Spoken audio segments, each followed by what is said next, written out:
Markets around the world have started to fall, but what is the worrying trend that Goldman Sachs sees in regards to flows? Today we discuss central bank liquidity, the idea that Goldman Sachs has about the market and a mispricing, and of course, whether we're in what we call a Wyckoff distribution. Is this the beginning of a bigger sell-off? We've got the areas that interest day traders, swing traders, and of course, investors. And we'll be talking about all of that for stocks, commodities, and cryptos. Well, welcome back everybody to the Daily Show where we talk about markets around the world. We're covering everything to do with the macro lead indicators and of course key charts today. But let's begin with Goldman Sachs' thoughts on investment flows. As we know, the only way a market can really go up correctly is with big money flying behind it. And so far this year, it hasn't really been necessarily investment flows that are coming in. It's been central bank liquidity. And we've got the hottest charts on those a little bit later on to show you that even that's starting to fall away. So Exhibit 1 here shows the S&P 500 has been 7% stronger than the investment flows model that Goldman Sachs has. Here is the investment flow model. It's pretty much flatlining since March of 2023. And of course, what the stock market has done from that point. Generally speaking, you want investment flows to be spiking into it. And this is very similar to the one that we've shown many times on this channel, where we've seen neutral investment, where yes, they're buying, but they're not buying at a heavy rate like you would usually see with a strong recovery. Now, why is one of these reasons? Well, I think it's always about uncertainty. Whenever it comes to talking to billionaire fund managers, they're always going to say, well, is it worth the risk reward? Is it worth my Sharpe ratio? If I stay in cash at the moment or cash-like investments, I might be able to earn between 5 and 7%. Whereas if I have to go into the stock market, can I beat that? Risk-free investing right now has not been better for pretty much 14, 15 years. So really, the debt ceiling coming, there is a worry. Now, the big question is going to be who's going to buy the Treasury bills? Of course, when they do come to eventual agreement, which will probably happen, though it will no doubt be too late, there'll be a huge amount of extra liquidity out there in these assets. And of course, price will become the biggest war zone. That's going to be the area where everyone's going to really figure out what are these treasuries worth. And no doubt the American government is going to have to, or the American country is going to have to pay more in terms of this debt. However, we know that money market funds are just absolutely skyrocketing at this stage. There's plenty of money that will go into this. So I wouldn't really too much worry about that problem. Where are we in terms of market seasonality? Where is this market? What happens generally in S&P 500 pre-election years? Well, we've got the stats here to show you, and there's generally a bit of a grind higher, but do notice that middle of July into August period. Now, if you have a look at the debt ceiling, it could be that derives very similarly around these drawback periods. And actually, this chart looks very similar to what we're currently seeing in terms of the put structure in the markets. We know that everybody is hedged at this point into the mid-June period. So the mid-June period, we have an interest rate decision. Every single pretty much inflation number, so CPI or debt, anything to do with interest rates are being hedged massively. So at the moment, we're in a bit of a lull period in between heavy put hedging. And considering so many of them ran off last week, that's going to be an important point. We will look at options later on in today's video. What about the bull game? Should we be scared of buying the dip if things start to get nasty? Well, statistics would say probably not. However, picking the right sector, picking the right investment will be important. Now, can we have 15% down? Absolutely. Could we have 20? Probably. Would central bankers come back in if things got bad? Well, I think the market already knows the answer is yes. And the big concern right now is going to be commercial property, debt ceiling. There's so many bear cases you can throw at this market, of course. Full year returns, though, after day 100, we're on day 98 right now, generally is positive. And I think you've got to just remember that stats are stats. They can't be changed, but at the same time, we can take them as a once-off thing. Whenever you're making an investment decision, a trade decision, a swing trade or whatever, you need to use usually upwards of 7 to even 10 separate reasons. And I like to see at least 5 kind of activate, and that gives you a little bit more edge in the markets. Let's talk about why this market went down over the last 24 hours. First up, we hit the Bollinger in terms of actually went outside the standard deviation. Where did we end up closing? Right on the 20 moving average on the daily. This is basically mean reversion. And just under this level, we have a very important point we'll look at in just a few moments. Let's now look at the second reason why we had to come back down here and why we probably fall a little bit more before we go up. And the main reason has got to do with the structural creation of all of this run. You can see here it's very thin. Basically, no volume was traded through this area. It needs to repair that level. So to repair that level, there's a good chance that the markets will come down and test into these lows. Effectively, all of this structure area here is what we would call at this point, no doubt, accumulation of a position. We know that because the market broke up. So for bears to start to win, they need to push underneath these key levels. 41.10, etc. needs to be broken.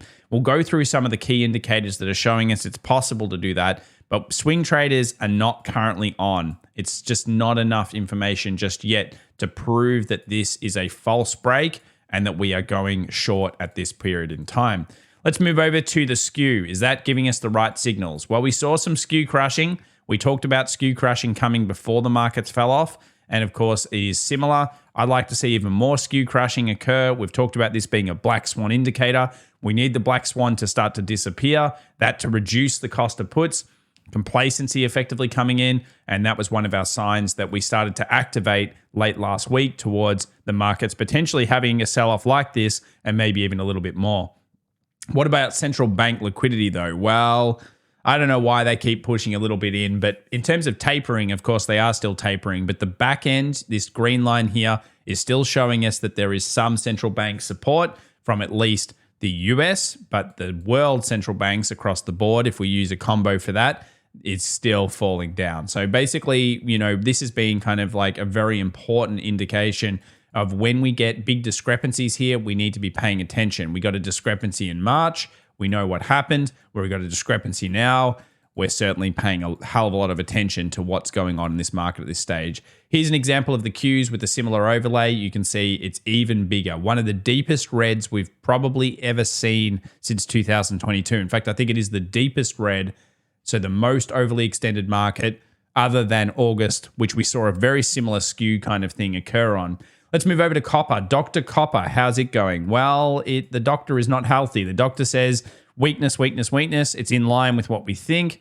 Basically, we continue to fall off on copper, and it's showing us that demand destruction is real and that things like metals are basically the better short. If you were looking at shorting over the last 2 months, really metals have been the go. Energy's been the go. Why? Well, it's pretty much demand destruction. They're the things that tend to get hit first if there's something broken in the economy and the stock market sees it.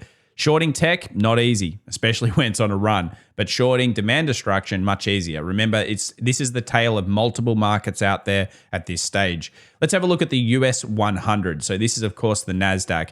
Now, the NASDAQ did a little sneaky breakout here through the Monday session and then went down. If you're watching our Monday live stream, which we do every single Monday before the pre-market, of course, we go into the market itself. We were talking about the S&P 500 going up and then most likely selling off for a 2-to-1 trade.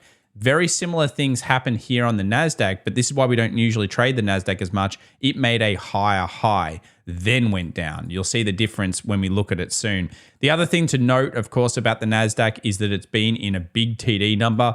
So that's basically showing you that this trend is very exhaustion. It's got a lot of exhaustion in it. It's probably tired. It needs to come down a little bit. Does it mean it's the end of the trend? Well, not necessarily. I mean, of course, that's to be proven by TA, but it certainly does mean that we were due for a pullback and probably a little bit more pullback would be in order. What about high yield junk bonds? Well, that's of course a massive discrepancy between the S&P 500 and junk bonds. We're looking for junks to go down, stock market either to go up or sideways, and that to be, something we want to pay attention to. We use this quite effectively, of course, during the February decline. So I'm interested to see surveys this week when we get more of those through. What about, of course, other things? Well, here is a chart of the S&P 500 above the 200-day moving average, the components. Only 42% of stocks are above the 200-day moving average. If you compare that to where we were during the February highs, it really paints a picture of how much tech and how little breadth there is in this market. If this market is going to turn into a new bull market, it needs to rotate pretty much over the next 1 to 2 months. And the reason why is because what we're looking for is a recovery across the board in the economy, not just technology, not just XLK and a few semis. That's not going to help us. AI bubble, sure, that's great.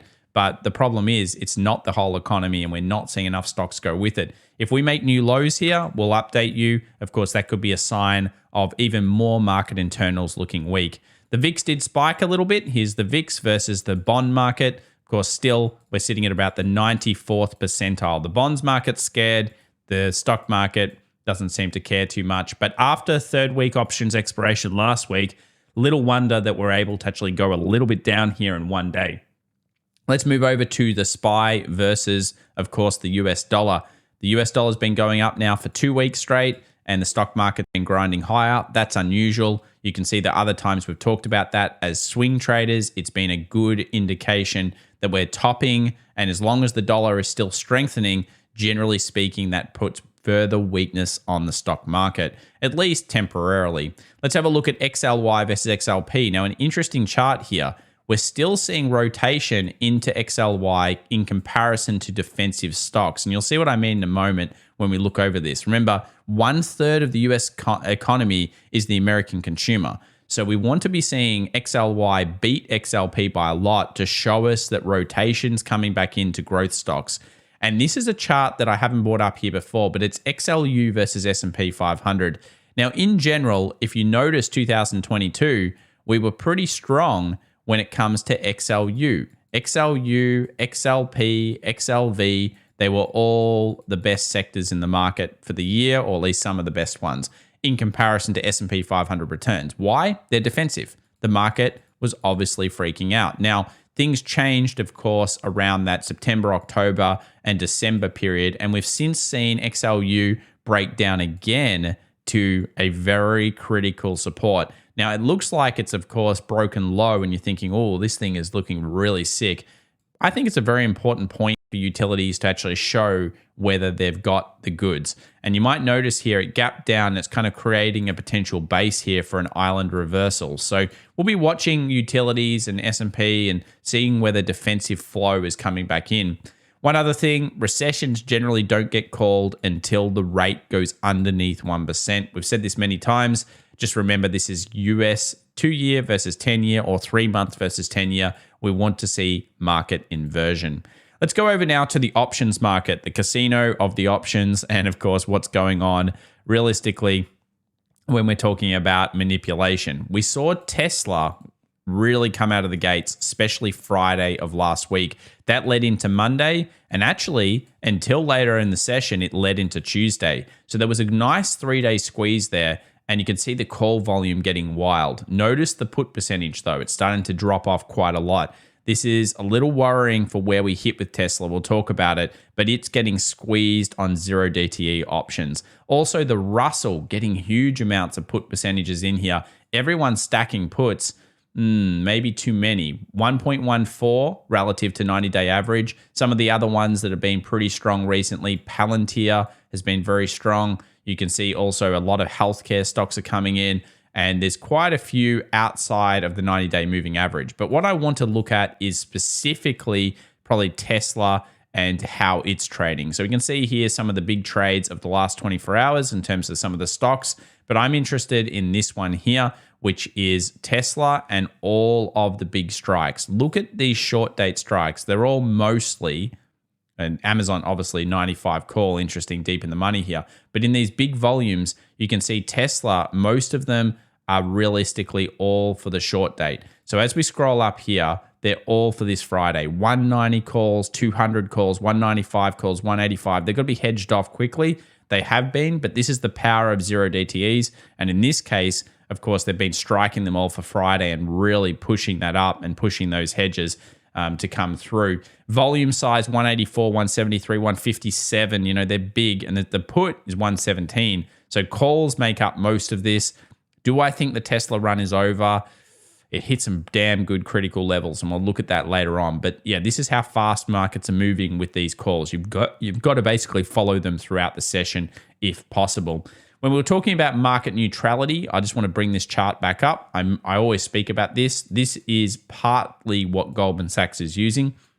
And what it shows us is that there hasn't really been incredible flows coming through. It's not like this market is being driven by big money coming in. It's just the similar style of cash that we've seen before. Some other updates: silver seasonality obviously is weak. Metals in general, I'm just bringing this stat up because it was so damning towards those metals. Gold, silver, yeah, I know everyone else was super strong on them. There's a reason I was talking about distribution. I'm usually on top of metals pretty well. And yeah, I still think there's a lot of sideways, potentially some weakness coming through over the next coming months. You're going to have to be careful there as a swing trader if you're looking to the bull side. What's up in the next 24 hours? NVIDIA and the FOMC. So, of course, the meeting minutes in the afternoon, the NVIDIA will be a huge earnings report, though. Expected to move the stock between 7 and 8% based on options, and it's going to be a big one. Contrary to popular belief, actually, regional banks have been the best rotation over the last 5 days. KRE hit a target that we had over the last 24 hours. Very nice by it. And it just shows you that if you can recognize mismatch in prices, you can sometimes get a nice flow up. I'm not sure whether KRE will continue to lead, though. So just be careful there in the regional banks. They were a great move, 10%, actually a lot more in some of them. But yeah, that was a big deal. Energy came out of the gates pretty strong. Now, I did report in the last video that energy, I don't know whether it's going to, continue to sell just yet. Metals, yeah, maybe. But energy has this little sneaky thing that it does at the beginning of June. So you've got to be a little bit careful there against it. Let's have a look at the last 24 hours. Energy was the best sector of the day. Utilities did start to hold up a little bit better, and defensives made up in the top half rather than the bottom. Technology, semis, communications, the best three sectors other than regional banks were the ones that were getting hit. Let's jump into the charts. Let's have a look around everything. First up, treasuries. So, of course, we know a lot of treasury money is going to be coming back in once eventually this debt ceiling happens. I suspect it will continue to kind of like go on and on and on, and we'll get something similar to like that 2011 period where, keeps dragging on. But we'll see what happens. That's a guess. And of course, I say we really shouldn't predict these things. We should instead react to what's going on and what's most likely going to happen. I still think treasuries will hover around this 100. It could be an opportunity for people that can see past this whole weakness in the US. Now, obviously, credit default swaps, the bonds market is freaking out about the short-dated treasuries and the idea that there could be a default and all sorts of things. But there's a lot of complexities here, and we'll record and do a special video on that in the moving forward future. Let's move over to the US dollar. We still think this thing's pretty strong. Pullback should be met by buy demand, and we're targeting in at that 104, 104.20. The weekly really changed the game for us. That was a huge bull, and as I said straight away, it was pretty much just every pullback will be met by buy demand. It was a massive switch. Speaking of switches, do we have one on gold? Not yet. And with gold, it is still trading underneath that heavily traded zone. I could be looking for something like this. That would be pretty sweet. And then move down to 1920. That'd be a nice little structure for it to do. Some people will be trying to predict this as a double bottom. Bit too early yet to say that, I would say. Usually I would have preferred the double bottom on the right-hand side to have taken the new low, then bust through these highs. Then you can say, oh, yeah, well, okay, we move up here for the time being and then maybe move like this. A lot of people starting to wyckoff this and say, okay, well, here we have the UTAD. Here we have maybe a UT. Here we have like a buying climax or here or something like that. Yeah, it could be distribution. And I think people are starting to spot it now. The key, though, was really to understand it around here, which is something that we did bring up on the channel. We always thought we'd go to 1982, and we got there. We're obviously not going any lower just yet, but I still think that 1920 is not off the cards here for gold, and silver, of course, weakness. What about natural gas? Quick one here, still on one of our key demands. The second key demand sits around $2.30. Natural gas had a really nice run on it. That's a positive sign. I'm looking for one of these two things to occur. Do not trade natural gas unless you are willing to take the risks. 30% plus chance of daily moves. You can get 30% moves. It's very dangerous out there. US oil, I'd say it keeps going higher for a little period here. I got very skeptical about it based on what I've seen before over the last 24 hours. I didn't like it. And I even said in the private community chat, yeah, I'm done with the short for now. Now, why? I think it's probably overextended to the short. We should move up. I'd like to see it back at our most traded zone around 77.32. And I think a lot of this has to do with yield. So really probably the dot plot's going to be very helpful to understand oil a little bit better. If the Fed continues to say we're going to hold rates really high, well, guess what? That's not going to be necessarily the worst thing for oil. Remember, oil is pretty susceptible to yields, and I'll be paying a lot of attention to it, but I'm not sure that this resistance will hold. I think that it may continue to go up, though I am not trading that in particular. Let's move over to some bank stuff now, and also some sector individual stocks and indices for the US. First up, we see KRE here hit into our first supply zone. Well done if you held to that level. Very nice. When we reported, we liked that kind of zone. It was actually 15% in terms of increase. And what I'm trying to say here is not that, oh, wow, magical, look at this. It's just to say that there is always another opportunity. Yes, okay, tech stocks are the easiest one we see. I know a lot of people say, well, Tom, NVIDIA is like 200%. It's so massive. You missed most of that run. Well, sure, you might miss some of the run.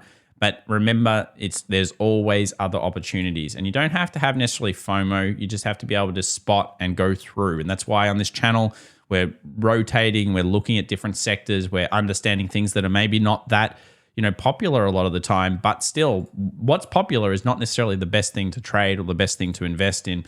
So if you like that type of stuff, make sure to subscribe. I do think, though, that KRE has hit a very good technical take profit zone over the last 24 hours. And I kind of maintain that. Let's move over to Tesla. Now, this was squeezing through the start of the session. I think because I'm here in Australia, by the time I was going to sleep after the open, it was having a nice little run on it. And then, of course, it rejected. Now, we went to the 61.8 fib and we sold off. We didn't quite get to the heavily traded zone of 195. We went to 193-ish. I think the high was somewhere around there. But this is a zone, or the second area. The first area was this area here, 183. The second area was here to 195, the heavily traded zone. And then we've seen some sell-off. Now, is that enough to say, oh, okay, let's go to the 145 finally? The daily looks hideous. I mean, of course, that is absolutely a shooting star style candle. And generally speaking, if you do get follow on, often they will continue to sell for a little period. This everybody's seeing, and it doesn't matter. You'll see they're everywhere on almost all of the stocks over the last 24 hours. So if you get rallies, often people do start to sell it. When you get new lows, there is usually a little bit more follow through, but shooting stars by themselves are not good enough. You generally want quite a few other reasons. I would say it is compelling, though, to think that around this area is where bears or short sellers do exist. We did see a huge call rise, but most of those calls tapped out at 200, and I'm sure that there was a bit of hedging inside of that squeeze over the last 24 hours. Apple was one of our strongest kind of canary trades. This, of course, was the gap up, gap down island reversal coming off our watch reaction. Nice move, went down. I'd probably expect a little bit more follow through for Apple. I'd like to see it come down to 170. We haven't switched trend yet. We still have not really had many trend changes at all on Apple, but this is now coming down to the overall area. So if we go to a daily here, remember we have this massive gap after earnings, and we've created this structure. If we get, let's say, some kind of push down, push up, and then all of a sudden it gaps lower, that's going to be a huge island reversal coming off a critical level. I've said a few times on the channel now that this would be an area that I would guess many big players would descale their position, sit in cash, wait for the next example, whether that's a breakout and then a pullback later, or whether that's just sit in cash and look for the next opportunity. I think it's just a clear area for many, many traders to say, or many investors to say, well, it's a bit of a descale position. Obviously, proceed with caution. This is just my opinion of what those guys would probably be doing. NVIDIA, it still remains to be one that we forgot to look at before, but it has a ton of puts on it. Everyone keeps trying to short NVIDIA. I don't think it's the best. Don't short the strongest stock. I mean, Apple's been sitting there for days doing bugger all and really sitting around. NVIDIA continues to really be a monster in this market. Has it fallen off? Sure. Has it gone up a lot? Sure. But it's in an AI run and very, very tough to predict the top of this. We've done it once before. Remember, we went over here and we had this zone. We predicted that this might be a top. We saw it. It went down 5-6%. It came back, broke even the trade, bang, done. That's it. So, at this stage, I'm not going to try to pick the top on NVIDIA until we get way more evidence. Apple looks a lot worse than that NVIDIA does at this stage. We'll move over to the Qs. Nothing much going on there. We will get back to that one. But of course, the Qs here back underneath this previous high, and it has sold. We know that we were extended on TDs, as we mentioned before. Expected weekly option low is 329. So we're still not near the lows of this area. We'll move over now to Disney. A lot of people asking me what I think about Disney. It looks still pretty sick. Actually, Disney pre-election years does very poorly. So it's possible that Disney goes even lower. I've got marked out 2 of the key zones. Remember, I'm not predicting this thing's going to pick up just yet. I've said it's an interesting level. I need to see the V. So if you're going to take these types of trades, just because it has bad earnings and you think, oh, look, buy the dip. If you're an investor and you don't care and you cash and you're just going to hold it for 10 years, sure, that's okay. But if you're a trader or a trade investor, you really need to see the V begin. And when that V begins, there's nothing wrong with buying the V on the other side. So when you do that, you actually increase your odds of being successful, contrary to just saying, I'm going to buy the dip at certain zones. When you buy the dip, you don't know, it can't keep dipping. And we've seen that many, many times before. And if the American consumer is sick, potentially Disney could suffer. So it's a good, interesting stock, but it's one of the ones that we're still a little bit cautious on. If I was an investor and I came back with a 5 to 10 year, I'd probably say, yeah, it looks all right. But at this stage, it does have some sicknesses. What about the DAX? DAX hit a massive level, and it's sold off pretty accordingly. Really good day trading short up here if you went for it. It's certainly one of those critical zones. To see the rejection, even the way it rejected and then pulled back, actually on the really small day trading timeframes, I think it's good. I think the S&P provided a very similar setup, which we'll look at on Monday. And here's the XJO, as I've said many times for the Australian viewers, copper, copper, copper, copper, copper, weakness in metals, not good for Australia. And it's going down off that key zone. I maintain that this is still weak, and I want to see it at like a 7,000, 6,900. We'll see whether we can get there. What about the Russell 2000? Rejection at the peak again. This 1810 zone is just too much for the Russell. It can't get through. Most traded level 1747. If we do sell down to that, pullbacks could be met by sell demand. It may change the structure of many things. But was that some kind of trap to get people to buy in and then we reject off? The Russell is well known to do things like this. If you take a look at this weekly breakout from a while ago, that was a huge weekly breakout. It smashed down and it turned out to be a Wyckoff distribution that began this whole sell-off. Very interesting chart. I love the Russell at the moment. I'm super interested in seeing what happens next on it. US 100, we've already talked about that. We'll go over to the S&P instead. And first off, we want to look at the S&P structure. So right now, we could be buying Climax, UT, UTAD in what is a distribution event. If you put pretty much any indicator on the S&P right now, it's going to show you divergence. I mean, like almost any of them. And that's an interesting thing. Flows, we've seen flows that are in the dirt that probably projects more of a 4K kind of market in the future. We've seen Goldman Sachs see something similar. They're predicting like a 5% potential decline from here. Now, if you take 5%, where's that give you? Right underneath 4K, so around 3.9. Now, is that going to happen just yet? Well, I've marked here all of the gaps, so you should have them on your charts if you don't already. And I think that there are buyers that could be committed between 4,100 and 4,125. This is a very heavily traded zone through here. If you're a buyer in these markets, of course, this is the area to be focused on, and then also to watch whether it takes that low and goes through. I would say patience and reacting to the way it interacts, if it does get there in the next 24 hours, is going to become important. Now, of course, Wyckoff's distribution schematics look something like this. Does that look familiar, guys? It looks pretty familiar to me. We've structured up a little bit above the 4,200 zone or 4,180. Then we've come down. We've seen a structure like this, which is what we're talking about right now. If we don't see a really nice rally, and it keeps falling and it makes a new low and then starts, say consolidating around there, danger. So we're going to watch this. Of course, we'll follow along and we'll all learn together the concepts of what Wyckoff taught us.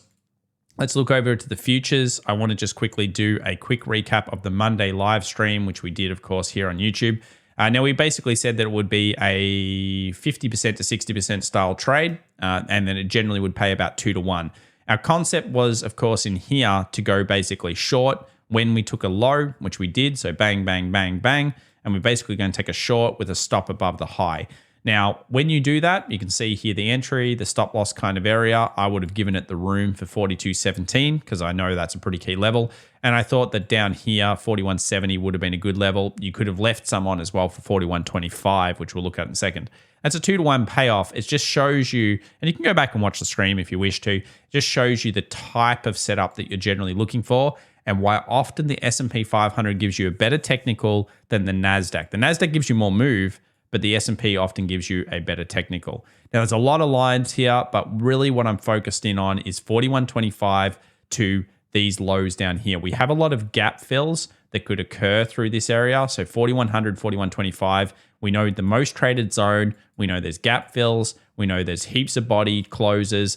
I'm super interested to know. And I kind of suspect because the market closed close to its low, so the daily closed near its low, that we might keep flowing on and pullback should be met by sell demand into this area.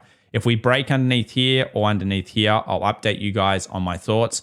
Then swing traders might want to get involved and start to consider the markets and the conditions. Now let's move over to Bitcoin. So Bitcoin came back up over the last 24 hours. I spoke about how on the short time frames, I thought it would get to here, probably descale, and that this was a short, but probably more of a, again, 5 out of 10 or 6 out of 10 short. As you can see at the time of this recording, we are seeing a sell, but we are not below the alert zone yet. And we're certainly not underneath this 26.2. So if we go back over to the daily, actually we use a 2-hour chart, what we're doing is we really need to see it break underneath. That will then start to confirm our head and shoulders concept, and we move into 24,000. Then for buyers, you're going to want to react around 24 and see what occurs. But Bitcoin still looking fairly weak on the charts. A lot of things starting to crumble a little bit here as we go through. For the rest of the week, we've got, of course, NVIDIA news. We've got FOMC meeting minutes, dot plot coming your way soon. Unemployment claims, core PCE price index. And, of course, if you enjoyed today's video, subscribe, smash that like button, guys. And remember to get your 3 free trading cheat sheets. Follow us on some of the socials. And if you're interested in learning more about that kind of strategy that we used on Monday, of course, you can check out the Day Trading Masterclass special offer. Thanks so much for watching. Really appreciate each and every one of you. Smash the like button. Bye for now.